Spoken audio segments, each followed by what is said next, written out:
ನಮಸ್ಕಾರ, ನಾನು ನಿಮ್ಮ ಡಾಕ್ಟರ್ ಕೇಶವರಾಜ್, ಶ್ರೀ ವೇದಮಾಯು ಆಯುರ್ವೇದ ಆಸ್ಪತ್ರೆ ಮಂಗಳೂರಲ್ಲಿಂದ ಮಾತಾಡ್ತಿದ್ದೇನೆ. ಈಗ ಚಳಿಗಾಲ ಶುರುವಾಗಿದೆ. ಮಂಗಳೂರಲ್ಲಿ ನಿಧಾನವಾಗಿ ಚಳಿಯ ಪ್ರಭಾವ ಎಲ್ಲರಿಗೂ ಗೊತ್ತಾಗ್ತಾ ಇದೆ. ಈ ಚಳಿಗಾಲದಲ್ಲಿ ಚರ್ಮದ ಕಾಂತಿ ಅಂತ ಹೇಳ್ತೇವೆ, ಅಥವಾ ಚರ್ಮದವನ್ನು ಕಾಪಾಡಿಕೊಳ್ಳೋದು ಬಹಳ ಮುಖ್ಯವಾಗಿರ್ತದೆ. ನಿಮ್ಮಲ್ಲಿ ಮೈಯ ಚರ್ಮದಲ್ಲಿ ರಫ್ನೆಸ್ ಕಾಣಿಸ್ಕೊಳ್ಳುವಂಥದ್ದಾಗಿರ್ಬೋದು, ತುಟಿ ಭಾಗದಲ್ಲಿ ಒಡೆಯುವಂಥದ್ದಾಗಿರ್ಬೋದು, ಹಾಗೂ ಚರ್ಮದ ಕಳೆಗುಂದುವಿಕೆ ಅಂತ ಹೇಳ್ತೇವೆ ನಾವು. ಇದನ್ನು ಪ್ರೊಟೆಕ್ಟ್ ಮಾಡಿಕೊಳ್ಳಿಕ್ಕೆ ಆಯುರ್ವೇದದಲ್ಲಿ ಬಹಳ ಒಂದು ಉತ್ತಮವಾದಂತಹ ಒಂದು ವಿಧಾನ ಇದೆ. ಅದೇನಂತ ಹೇಳಿದರೆ, ಮನೆಯಲ್ಲೇ ಮಾಡೋದಿದ್ರೆ ನಿಮಗೆ ಒಂದು ಸ್ವಲ್ಪ ಹಾಲನ್ನು ತಗೊಳ್ಳಿ, ಸ್ವಲ್ಪ ಬಿಸಿ ಮಾಡಿ ಅದಕ್ಕೆ ಸ್ವಲ್ಪ ಬೆಲ್ಲ ಹಾಕಿ ಇಡೀ ಮೈಗೆ ಹಚ್ಕೊಂಡು ಸ್ನಾನ ಮಾಡಿಕೊಳ್ಳೋದ್ರಿಂದ ಚರ್ಮದ ಒಡೆಯುವಂಥದ್ದು, ಚರ್ಮದ ಕಾಂತಿಯನ್ನು ಕೂಡ ನಮಗೆ ವೃದ್ಧಿ ಮಾಡಿಕೊಳ್ಳಿಕ್ಕೆ ಸಾಧ್ಯ ಆಗ್ತದೆ. ಅಥವಾ ಒಂದು ದನದ ತುಪ್ಪವನ್ನು ತಗೊಳ್ಳಿ, ಅದನ್ನು 100 ಸಲ ನೀರನ್ನು ಹಾಕಿ ತೊಳಿಬೇಕು. ಅಂದರೆ ಒಮ್ಮೆ ನೀರು ಹಾಕೋದು, ತೊಳೆಯುವಂಥದ್ದು, ಪುನಃ ಒಂದು 5 ನಿಮಿಷ ತೊಳೆದು ಅದನ್ನು ಚೆಲ್ಲುವಂಥದ್ದು, ಹಾಗೆ 100 ಸಲ ಮಾಡಬೇಕು. ಇದಕ್ಕೆ ನಾವು ಆಯುರ್ವೇದದಲ್ಲಿ ಶತದೌತ ಘೃತ ಅಂತ ಹೇಳ್ತೇವೆ.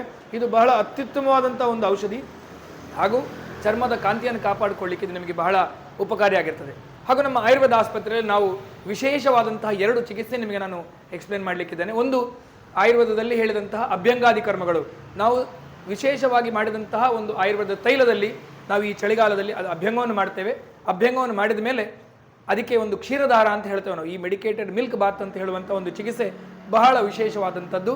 ಚರ್ಮದ ಕಾಂತಿಯನ್ನು ಬಹಳ ಇಂಪ್ರೂವ್ಮೆಂಟ್ ಮಾಡ್ತದೆ, ಹಾಗೂ ಚರ್ಮದ ಒಡೆಯುವಿಕೆಯನ್ನು ಕೂಡ ನಮಗೆ ಇದರಲ್ಲಿ ಪ್ರೊಟೆಕ್ಟ್ ಮಾಡಿಕೊಳ್ಳಿಕ್ಕೆ ಸಾಧ್ಯ ಆಗ್ತದೆ. ಹಾಗೂ ಇನ್ನೊಂದು ಚಿಕಿತ್ಸೆ ಅಂತ ಹೇಳುವಂಥದ್ದು ಅಭ್ಯಂಗ ಹಾಗೂ ನವರಕಿರಿ ಅಂತ ಹೇಳ್ತೇವೆ ನಾವು. ಷಷ್ಟಿಕಶಾಲಿ ಪಿಂಡ ಸ್ವೇದ ಅಂತ ಹೇಳಿ 60 ದಿವಸದಲ್ಲಿ ಬೆಳೆಯುವಂಥ ಅಕ್ಕಿಯನ್ನು ಹಾಲಲ್ಲಿ ಮಾಡಿ ಅದನ್ನು ನವರ ತೇಪು ಅಂತ ಹೇಳ್ತೇವೆ. ಅದನ್ನು ಮುಖದ ಭಾಗಕ್ಕೆ ನವರವನ್ನು ಹಚ್ಚುವಂಥದ್ದು, ಹಾಗೂ ಮುಖದ ಭಾಗಕ್ಕೆ ಮಾತ್ರ ಚರ್ಮದ ಕಾಂತಿಯನ್ನು ವೃದ್ಧಿ ಮಾಡಿಕೊಳ್ಳಿಕ್ಕೆ, ಹಾಗೂ ಈ ಚಳಿಗಾಲದಲ್ಲಿ ಕಾಣಿಸಿಕೊಳ್ಳುವಂಥ ಚರ್ಮದ ತೊಂದರೆಗಳಿಗೆ ಇದನ್ನು ನಮಗೆ ಈ ಚಿಕಿತ್ಸೆಯನ್ನು ಮಾಡಿಕೊಳ್ಳೋದ್ರಿಂದ ಬಹಳ ಉತ್ತಮವಾದಂತಹ ಒಂದು ರಿಸಲ್ಟ್ ನಮಗೆ ಖಂಡಿತವಾಗಲೂ ಸಾಧ್ಯ ಆಗ್ತದೆ.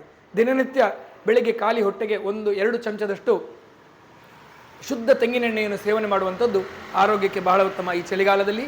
ಅಥವಾ ತುಪ್ಪದ ಸೇವನೆ ಕೂಡ ಬಹಳ ಅತ್ಯುತ್ತಮವಾದಂಥದ್ದು. ಸಾಕಷ್ಟು ನೀರನ್ನು ಸೇವನೆ ಮಾಡಿಕೊಳ್ಳಿ.